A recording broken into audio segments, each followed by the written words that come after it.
Hey guys, I'm back. The enemy within, that's what I was talking about. Huh? No one escaped life without fighting this beast. Yeah, the poor fellow who starts and stops action all his life, never gaining real momentum towards his goals, is being wrecked by it. The egotistical business person who sees his teammates as idiots or competitors is being seduced by it. The enemy within. Where did defiance come from and how did it gain its power? It grew from the seeds of fear fed to us by the tyrant of the world. The cautioners who taught us to favor doubt over faith. The apathetic followers who showed us how to favor delay over action. You know why postpone our greatness? Me, I'm not postponing my greatness. Never again. Like I haven't reached the state of my greatness is an inside game. I think the moment you start to manifest something out of your life, you're walking towards your greatness, whether it's here in 1 day, 2 days, or 10 years. It's still the same walk towards greatness. And I think it's very important at one point to transform delay with action. Start taking action, and great action. You know, you want to think big but act bigger. Very important. And starve your distraction.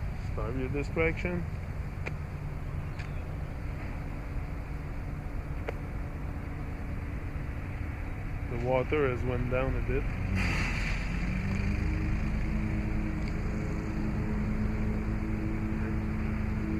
Yeah, there is so much at stake for faith. So much at stake for faith to win in our lives. For if we don't tame the crippling thoughts hatched by doubt, we awaken an even greater evil. You know, you don't want to awake a greater evil inside you.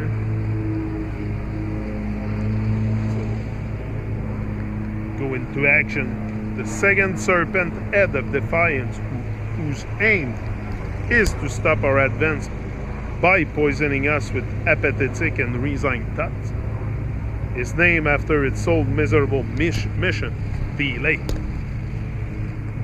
We can imagine delay's physical shape as that of a burnt orange cell, a burnt orange eel, with a severe face and a thunderous voice that can shake us from head to toe.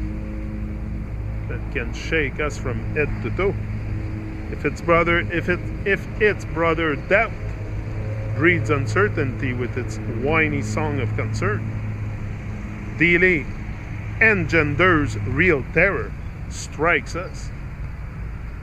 It feels as if something is ramming its head into our chest. Oh, for sure. If you at one point, it's gonna blow your mind.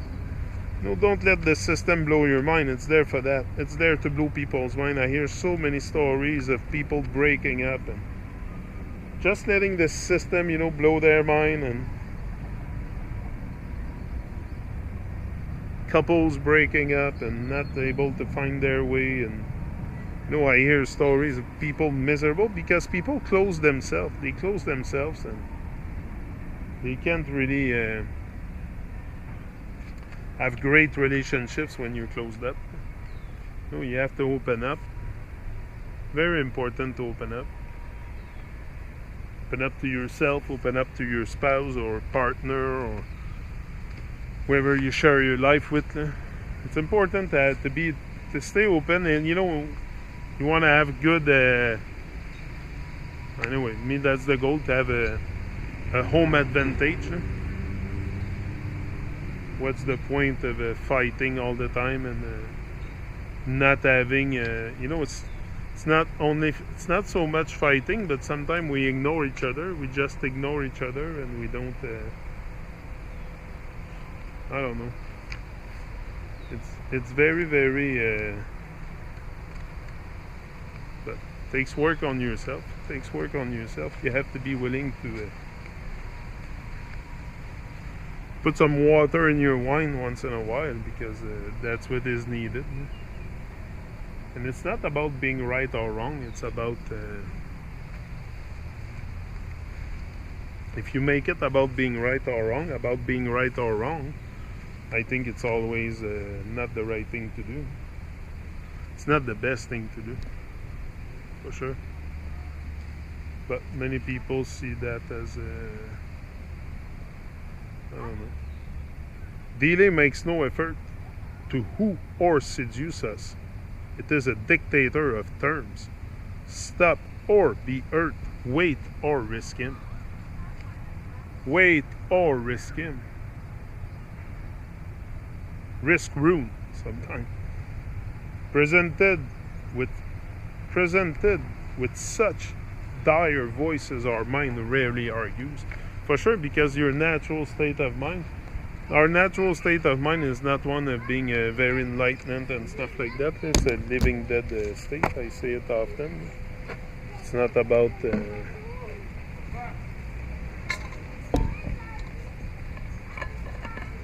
and people are so unhealthy today.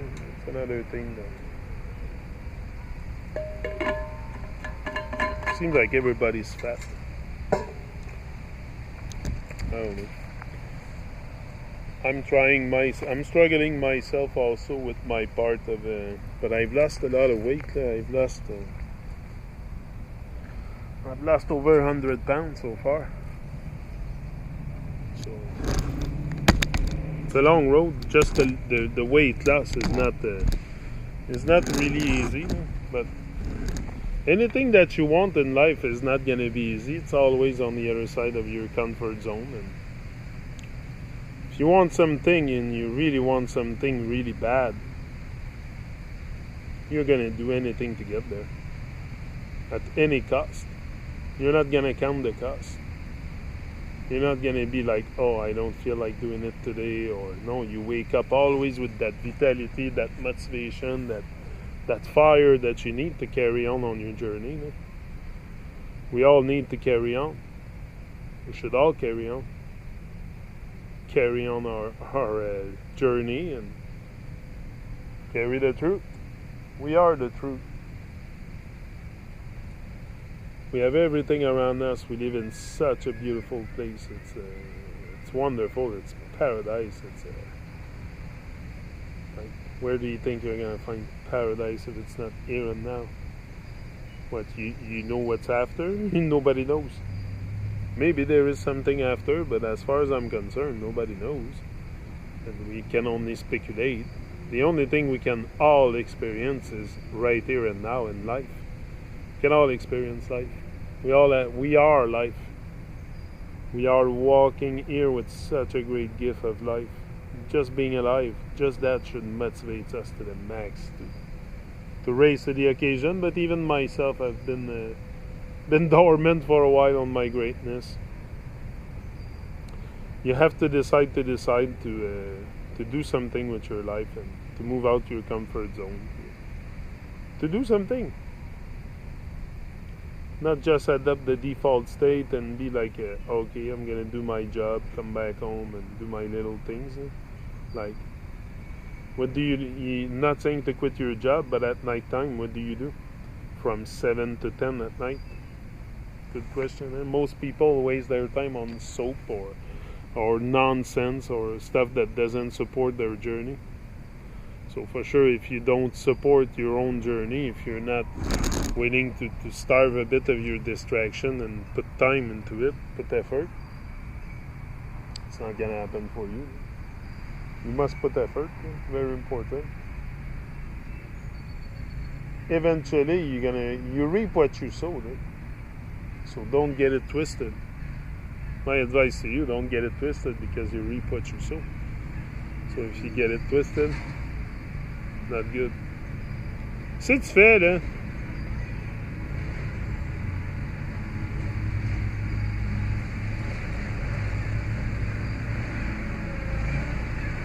There's almost underwater.